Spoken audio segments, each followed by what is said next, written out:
जय हिंद दोस्तों, बहुत बहुत स्वागत है आपका हमारे नई वीडियो के अंतर्गत। काफ़ी दिन बाद आपसे मुखातिब होने का मौका मिल पा रहा है।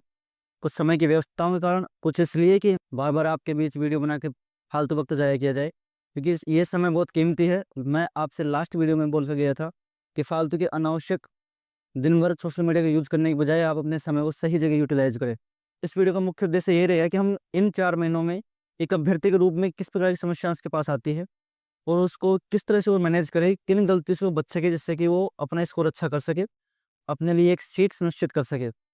और मैं आज बात किसी सिलेक्टर कैंडिडेट के रूप में नहीं करूँगा, मैं सिर्फ एक अभ्यर्थी के तौर पे बात करना चाहता हूँ, जो हमने फ़ील किया और जो आमतौर पर हर कोई फ़ील करता है और सबके लिए ज़रूरी होती है। मैं इस चीज़ को मानता भी हूँ दोस्तों कि परिष्कृत होने के लिए बहुत से तरीके होते हैं। इनमें सबसे आसान तरीका ये हो सकता है कि आप अपनी गलतियों को कम करते जाएँ, अपनी खामियों को कम करते जाएँ, इससे ही फिर जो बचा हुआ होगा वो एक बेहतर ही होगा। आज के समय में दोस्तों हर किसी को पता ही क्या पढ़ना है, कैसे पढ़ना है, कौन-सा कंटेंट पढ़ना है, हर किसी ने कोचिंग जॉइन कर रखी है कोई सी, सबको पता है कैसे क्या पढ़ना है। लेकिन सबसे बड़ी चुनौती जो आज के समय हो जाती है, अपने आप को उस तैयारी के दौरान मोटिवेट कर रख पाना और कुछ जो बारीकियाँ होती है, गलतियाँ होती हैं छोटी-छोटी, सिली मिस्टेक्स, उनको कैसे कवर कर पाना। पढ़ना क्या है सबको पता है, नहीं पढ़ना वो भी सबको पता है, किससे पढ़ना है वो भी सबको पता है। लेकिन इस तैयारी के दौर में जो एक इंसान के पास सबसे बड़ी चुनौती आती है, कैसे वो अपने आप को इतना मोटिवेट रख पाए, कैसे वो अपने आस-पास जो और जो ख़ासकर इस समय जब लोग आपको डिमोटिवेट करने के लिए तैयार पड़े रहते हैं, ताने मार करके या कुछ भी हथकंडे अपना करके, तो उस दौरान अपने आप को कैसे मोटिवेट रख पाएँ? बहुत से लोग होंगे जो भी घर पे तैयारी कर रहे होंगे तो आस-पास के बहुत से ताने सुनने को मिलते हैं। बहुत से होंगे जो बाहर रहते होंगे तो उनका मन नहीं लग रहा पढ़ाई के अंदर, घर की याद आती है या फिर कुछ और भी जो भी एक्सेट्रा बहुत सी चीज़ें होती हैं, जो अपने आप को मोटिवेट रखने के लिए बीच में बाधाएँ उत्पन्न करती हैं। उनसे कैसे निपट सकते हैं? कैसे उनसे डील कर सकते हैं? जिससे हम अपनी तैयारी को जारी रख सकें। और इस निराशा के दौर में मैं आपसे ये कहना चाहता हूँ कि आप अपनी तैयारी को जारी रखें। बहुत अच्छे से आप तैयारी कर रहे हैं, मुझे पूरी उम्मीद है और आप सीट लेके जाएँगे, यकीन मानें। इतने डाउनफॉल देखने के बाद भी आप अपनी शिद्दत से लगे हुए हैं, तो आपके अलावा कौन है जो सीट लेके जाएगा? अपने ऊपर भरोसा रखें, पॉजिटिविटी के साथ तैयारी करते रहें, सीट आपकी ही होगी। एक सीट आपके नाम ही होगी, यकीन रखें। अपने आप को नकारात्मक बिल्कुल नहीं होने देना। कोई ताना मारता है, कोई अविश्वास दिखाता है, घरवाले भी ताने मारते होंगे कई बार, वो इतना नहीं समझते होंगे, तो आपको उन चीज़ों को डील करना पड़ेगा दोस्तों। अपने ऊपर विश्वास रखें, ईश्वर पे विश्वास रखें, माँ सरस्वती पर विश्वास रखें, आपको अपने किए का फल ज़रूर मिलेगा। जो आप करते हो दोस्तों उसके अकॉर्डिंग रिटर्न देती है आपको ये नेचर। जितना आप इसको दोगे उसका रिटर्न आपको ज़रूर देगी वो, विश्वास रखें आप। मैं आपसे बात एक अभ्यर्थी के तौर पे, आपके बड़े भाई के तौर पे या फिर छोटा भाई मान लीजिए, उसके तौर पे बात करूँ दोस्तों आज। एक अभ्यर्थी के जीवन में सबसे जो इम्पोर्टेंट चीज़ होती है दोस्तों, वो होती है उसकी पॉजिटिविटी, उसकी सकारात्मकता और वो उसकी तैयारी के ऊपर उसकी विश्वास। बिना विश्वास आप बहुत कुछ लंबे टाइम तक नहीं कर पाओगे।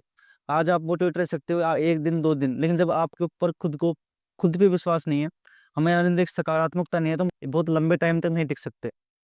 बीच-बीच में हमें ऐसी घटनाएँ भी घटित होती है, जिससे हमारा विश्वास तोड़ने की कोशिश करती है। लेकिन उसके बाद भी हमें खुद पर विश्वास तो करना ही पड़ता है और कोई ऑप्शन नहीं है आपके पास। अगर कोई और ऑप्शन होता तो आप उसे अप्लाई कर भी सकते थे। अगर आप तैयारी को बहुत सुचारू रखना चाहते तो आपको अपने ऊपर सकारात्मकता के साथ विश्वास करना पड़ेगा दोस्तों। हम बात करें दोस्तों उन छोटी-छोटी गलती के बारे में, जिससे अब के टाइम पे हमें नहीं अपनाना, उसको अवॉइड करना है, जिससे हमारा टाइम ज़ाया ना हो। सबसे पहली चीज़ दोस्तों, मटेरियल, जो आपका जो मटेरियल है जिससे आप तैयारी कर रहे हो, पिछले आप 3, 4, 5 महीने से तैयारी करते आ रहे हो, तो मैं आपसे कई कई दोस्तों के मन में ये भ्रम होता है कि ये भी पढ़ ले, वो भी पढ़ ले, लास्ट टाइम पे किसी दोस्त से जाके मिलाए, किसी के रूम पे चले गए, तो उसके पास जो किताब देखी, वो ही आपको अच्छी लगने लग गई। किसी ने आपको आके बताया कि ये किताब बेस्ट है, इसमें से अभी आप देखेंगे सेकंड ईयर एग्ज़ाम चल रही है, फोर्थ ईयर की एग्ज़ाम चल रही है, हर कोई यूट्यूब पे आपको ये बताता दिखेगा कि मेरी किताब में से इतने हैं, मेरी किताब में से इतने हैं। तो आपके मन में एक अविश्वास का संदेह उत्पन्न हो जाता है कि मेरी किताब उतने लायक है या नहीं। मैं आपसे बता दूँ कि आप जो भी किताब पढ़ रहे हैं, जो भी आप मटेरियल फ़ॉलो करते आ रहे हैं, उसे छोड़ना मत। हर मटेरियल आपको 80-90% सिलेक्शन देके जाता है। 100% की गारंटी कोई नहीं ले सकता। आपके मटेरियल में से भी उतना ही आएगा। शर्त ये है कि आपको मटेरियल कितना याद है। अगर आपको अपना मटेरियल बहुत अच्छी तरह से याद है, तो यकीन मानिए आप बेस्ट हैं। किसी के ऊपर ना जाएँ। इस वक़्त पर अपना मटेरियल चेंज ना करें। आपके पास कुछ 4-1 महीने बचे हैं। इसमें से भी कई साथी हैं जो तैयारी कर रहे होंगे 4th ग्रेड की, तो उसमें निकल जाएगा तो कुछ दिन 10-15 दिन तो उनके। फिर आपके पास 3-4 महीने बचे हैं। 4 महीने मोटे-मोटे 4 महीने बचते हैं। इन 4 महीने में आप अपना स्टडी मटेरियल चेंज करने की गलती बिल्कुल ना करें। जिस मटेरियल को आप फ़ॉलो करते आ रहे हैं, उसे पढ़ते रहें। क्योंकि 3-4 महीने से आप किसी मटेरियल को पढ़ रहे हैं, अचानक उसे चेंज करोगे, फिर उसे पढ़ोगे, उसका रिवीजन करोगे, उतना टाइम आपके पास नहीं है। जो किताब पढ़ रहे हैं आप, सब बेस्ट किताब होती है अपने आप में। 80-90% आपको मिल जाएगा। किसी भी अविश्वास से आपको बचना है और उस मटेरियल को आपको फॉलो करते जाना है दोस्तों। इस टाइम जो आपका एग्जाम बहुत करीब है आपके, बहुत अच्छी आपने तैयारी भी कर ली, मान लिया, लेकिन अभी के समय में आप नेगेटिव पर्सन से बचें। तो नेगेटिविटी फैलाते हैं आपके बीच में, तो पेपर आउट हो जाएगा, पेपर की रेट आगे बढ़ जाएगी, पद कम आए, इतने कम पदों में कैसे तैयारी हो पाएगी। ऐसे तमाम तरह के नेगेटिविटी पर्सन आपके बीच इस वक्त बहुत भटकेंगे, और खासकर एग्जाम के अंतिम क्षणों में बहुत भटकते हैं।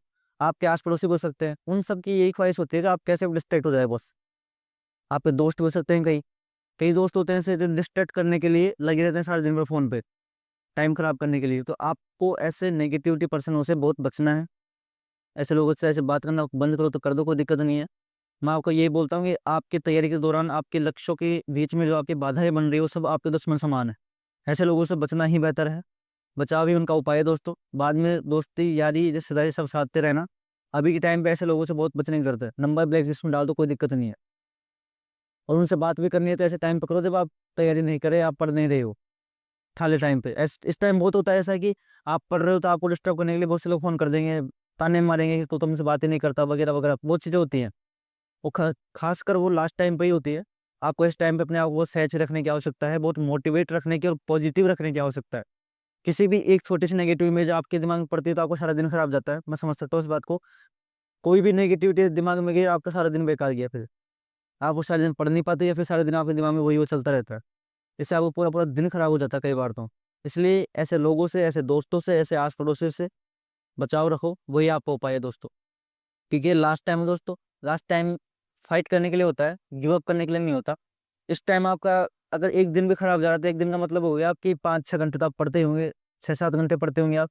तो आपका एक दिन खराब जाने का मतलब आपने 6-7 घंटे गवा दिया आज के।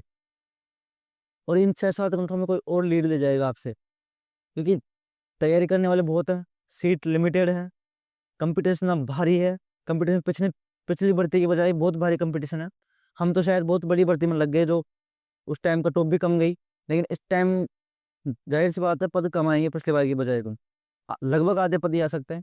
तो उस दरमियान दोस्तों कंपटीशन जाहिर सी बात है बढ़ ही जाना है। तो आपकी तैयारी भी उसी स्तर से आपको करनी पड़ेगी। इसलिए गिव अप मत करना, फाइट करना है। लास्ट टाइम आ चुका भी है। इन 4 महीने आपको बहुत डेडिकेटली, बहुत, अब तक आपने जो किया ठीक है एक तरफ है वो, लेकिन इन 4 महीने आपको बहुत बेहतर ढंग से तैयारी करनी पड़ेगी दोस्तों। ऐसे काम चलाने से काम नहीं चलेगा। 2 घंटे पढ़ लिए, 1 घंटे पढ़ लिए, घूमे डोले, अब तुमको थोड़ा स्टॉपेज देना पड़ेगा। क्योंकि आप घूम रहे हो इसका मतलब ये नहीं सब घूम रहे हैं। आप नहीं पढ़ रहे इसका मतलब ये भी नहीं कि कोई नहीं पढ़ रहा। इतने लोग तो होंगे कि आरएमएसएससी बोर्ड को जो मिल जाए जॉब के लिए सफिशियंट, इतने लोग तो तैयारी कर रहे होंगे। तो आपको अगर उसकी श्रेणी में शामिल होना है तो आपको कुछ एक्स्ट्रा एफर्ट करने पड़ेंगे। बिना एक्स्ट्रा एफर्ट किए आप नहीं लग सकते। थोड़ा तो करना ही पड़ेगा आपको, क्योंकि इतना आसान होता लग पाना। क्योंकि अब भर्ती नहीं छटनी होती है, आपको छांटा जाएगा, वो फेल करने के लिए एग्जाम दी जाती है। तो हमें उस छटनी से बाहर निकलने के लिए, जॉब की तरफ जाने के लिए कुछ एक्स्ट्रा एफर्ट्स तो करने पड़ेंगे स्मार्टली। ऐसे ही ढर्रे पर चलकर हम नहीं लग सकते। किसी बात दोस्तों, कई बार सवाल आते हैं मेरे पास भी, शायद टेस्ट देते हैं उसमें बहुत सिली मिस्टेक होती है, नंबर नहीं आते हमारे, तो उससे बहुत डिमोटिवेट फील करते हैं। टेस्ट आपकी उपलब्धियां जांचने के लिए नहीं होती, टेस्ट आपकी कमियां जांचने के लिए होती है। किस टॉपिक में आपको बार बार गलतियां हो रही है, उस टॉपिक को सुधारने के लिए आप उस टॉपिक को नोट डाउन करें। इस टॉपिक से मुझे इतनी कमियां महसूस हो रही है, तो मुझे इसको और 2-3 बार पढ़ना है। उपलब्धियां नहीं देखने का, आप उस टॉपिक से बहुत अच्छी तरह से आते हैं। ठीक है, आपके अच्छे नंबर आ गए, अच्छी बात है, खुश हो लिए, लेकिन आपको नोटिस करना अपनी कमियों के ऊपर कि किस टॉपिक से मुझे बार बार गलतियां हो रही है मेरे से।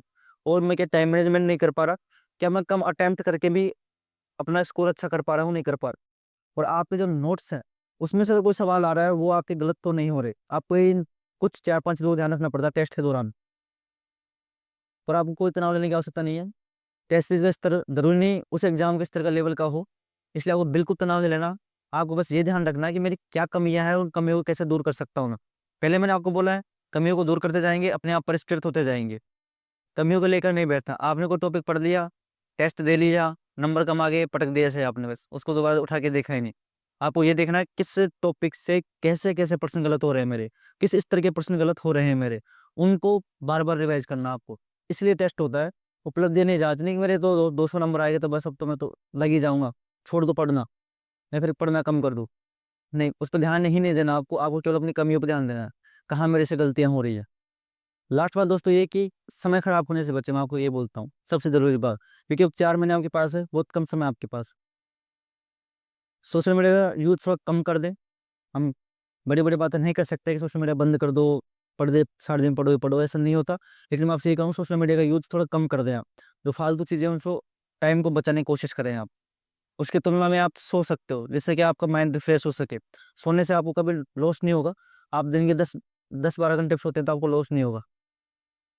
लेकिन आप 2-3-4 घंटे अगर फ़ोन को यूज़ कर रहे हो अनर्गल, मतलब काम की चीज़ें तो ठीक है करेंगे वो तो, लेकिन अनर्गल है, सोशल मीडिया हो गया, कोई भी इंस्टाग्राम, स्नैपचैट, फेसबुक कुछ भी हो गया, तो वहाँ से आपको टाइम की क कटौती करनी ही पड़ेगी।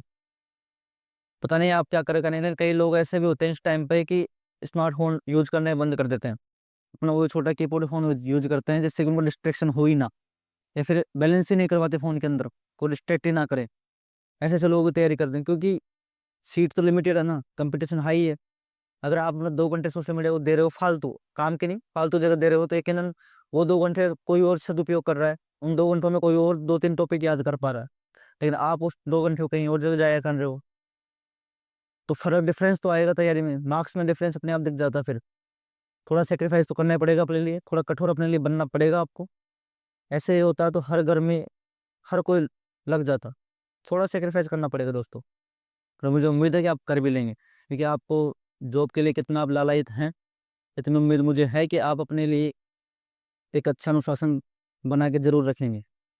दोस्तों जो वो हर चीज़ जो आपके लक्ष्य के आड़े आ रही है, वो हर चीज़ आपको दुश्मन है। जैसे फ़ोन हो, वो ऐसे लोग हों जो आपको नेगेटिविटी से भरते हों, ऐसे दोस्त हो, एक आस-पड़ोस के हों, ऐसी कोई भी फालतू की बुक्स हो, कुछ भी हो, वो हर चीज़ जो आपको टाइम क ज़ाया कर रही है, आपको पढ़ने में के रूप में बाधा उत्पन्न कर रही है, वो हर चीज़ आपका दुश्मन के रूप में है। और दुश्मनों से दोस्तों बचाव ही उपाय होता है। ऐसे टाइम पर आपको समय की नज़ाकत को ध्यान रखते हुए आपको बहुत थोड़ा ऊपर अपने ऊपर थोड़ा अनुशासन लाना पड़ेगा दोस्तों। बिना अनुशासन के काम नहीं चल सकता। ये चीज़ें मुझे पता है, आप भी ये चीज़ें सब चीज़ें समझते हो, ये सबको पता है, लेकिन वो हमारे ऊपर अप्लाई नहीं हो पाता इतना। तो वो अप्लाई दोस्तों धीरे-धीरे होगा। खुद के लिए हमें थोड़ा अनुशासित कठोरता से मन को दृढ़ करके ही कर सकते हैं। आसानी से कुछ नहीं होता, क्योंकि हमारे मन की आदत है कि हम उस तरफ ज़्यादा डाइवर्ट होते हैं जहाँ हमारा नुकसान हो रहा होता है। तो उस मन को कंट्रोल कर पाना, मैं आपको पहले बताया गया था, आप सुबह उठें थोड़ा बहुत, योग करें, एक्सरसाइज़ करें, बॉडी एक्सरसाइज़ करें, माइंड की एक्सरसाइज़ करें, भ्रामरी करें, कई चीज़ मैंने आपको बताई हुई थी पहले, और ये चीज़ें आपको जीवन में बहुत इफ़ेक्टिवली कारगर हो सकती है। मन को मजबूत करना, तो मन की एक्सरसाइज़ करनी पड़ेगी, शरीर को मजबूत करना तो शरीर की एक्सरसाइज़ करनी पड़ेगी। और मैं आपको बोल रहा हूँ, दिन के अगर 15-20 मिनट अपने लिए खर्च कर देते हैं तो वो आपके लिए प्लस पॉइंट ही होगा, आपकी पढ़ाई में वो डिस्टर्बेंस नहीं करेगा। अगर आप सुबह उठ कर के 10-15 मिनट अपने लिए निकाल पा रहे हो, ब्रेन की एक्सरसाइज कर पा रहे हो, तो यकीन मानिए सारे दिन आपको बहुत रिफ्रेश फ़ील करवाएगा वो। ये चीज़ें हमें फ़ील करते हैं, इसलिए बता रहा हूँ मैं। पहले नहीं करते थे, लेकिन अब करते हैं तो अब लगता है कि वाक़ई में, क्योंकि हम भी स्कूल जाते भी हैं, बच्चों को पढ़ाते हैं, बच्चों को पढ़ाने के लिए हाँ, तैयारी भी करते हैं, खुद के लिए भी थोड़ा टाइम निकालते हैं, तो ज़ाहिर-सी बात है थकान होना स्वाभाविक है। लेकिन ये चीज़ें जब से शुरू की है, एक्सरसाइज वगैरह हुई, योगा वगैरह हुआ, तो उससे काफ़ी हद तक रिलीफ़ मिलता है। आप थोड़ा मोटिवेट फ़ील करते हो दिन भर में। इसलिए आपसे कहता हूँ थोड़ा दिन में का कुछ हिस्सा आप निकाल सकते हो। मुख्य बात दोस्तों हमारी यही होगी, आपको तो वक़्त का सदुपयोग करना है, समय कम है आपके पास, स्टडी मटेरियल चेंज नहीं करना, टेस्ट को लेके परेशान नहीं होना, कमियों को देखना है, उनको सुधार करना है। ठीक है दोस्तों? सोशल मीडिया को थोड़ा अवॉइड करना है, कम यूज़ करना है उसका, और वो हर चीज़ आपके जो लक्ष्य में बाधा उत्पन्न कर रही है उनसे दूर होना हमें, नेगेटिव लोगों से दूर रहना हमें। ये हमारी मुख्य बात दोस्तों आज की। और सेशन को ज़्यादा लंबा नहीं खींचूँगा मैं, काफ़ी दिनों बाद आपके बीच उपस्थित हुआ हूँ मैं, और आगे भी शायद थोड़ा टाइम लग जाए, मैं ज़्यादा आपका वक़्त ज़ाया नहीं करना चाहता इसलिए। पढ़ो आप, काम की चीज़ देखो बस यूट्यूब के ऊपर, फालतू चीज़ मत देखो। बहुत से भ्रामक चीज़ें चलेंगी अभी, एग्ज़ाम आई, खिसक गई, पता नहीं क्या-क्या चलेगा, उस पे कोई ध्यान नहीं देना आपको, बस आपको कंसिस्टेंटली अपनी तैयारी के ऊपर फ़ोकस करना है बस, किसी चीज़ को भूल जाओ बस अब। ठीक है दोस्तों, ये अंतिम समय है, करो या मरो की स्थिति में है, बस बहुत अच्छे से मेहनत करनी है और मुझे पूरा विश्वास है, अपने ऊपर भरोसा रखें आप भी, आप निकालोगे सीट। ठीक है दोस्तों, जय हिंद, जय भारत।